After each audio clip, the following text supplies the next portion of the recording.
নমস্কার, আমি ডক্টর গোলাম Ahmed, chest specialist. দৈনন্দিন জীবনে যারা অ্যাজমা, সিওপিডি, শ্বাসকষ্ট নিয়ে আসছেন তাদের বহুজনেরই প্রশ্ন থাকে, যখন আমি তাদেরকে ইনহেলার প্রেসক্রাইব করি যে ডাক্তারবাবু ইনহেলারের প্রতি আমার কোনো আসক্তি তৈরি হয়ে যাবে না তো? এটা একটা খুব কমন মিথ যে ইনহেলার হলো একটি ওষুধের ডেলিভারি মাধ্যম।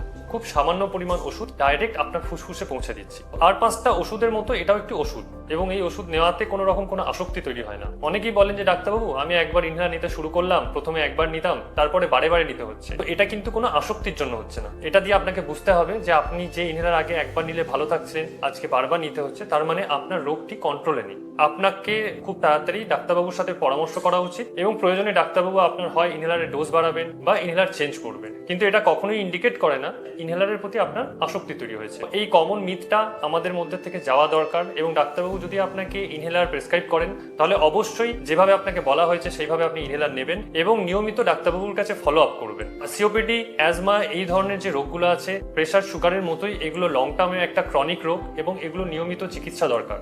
কখনোই ভয় পেয়ে ইনহেলার নেওয়া বন্ধ করে দেবেন না। ইনহেলারের জন্য আপনার কোনো ক্ষতি হবে না, এটি আপনার রোগকে কন্ট্রোলে রাখবে। কিমস হাসপাতালে সমস্ত রকম আধুনিক বক্ষ রোগের চিকিৎসার ব্যবস্থা রয়েছে। যে কোনো প্রয়োজনে আপনারা এখানে আসতে পারেন। মনে রাখবেন, ফুসফুস আমাদের একটি খুব প্রধান এবং গুরুত্বপূর্ণ অঙ্গ। যেভাবে আমাদের হার্ট, কিডনির খেয়াল রাখতে হয়, ফুসফুসেরও খেয়াল রাখাটা আমাদের অত্যন্ত জরুরি যদি আমাদের সুস্থ জীবনযাপন করতে হয়। ধন্যবাদ।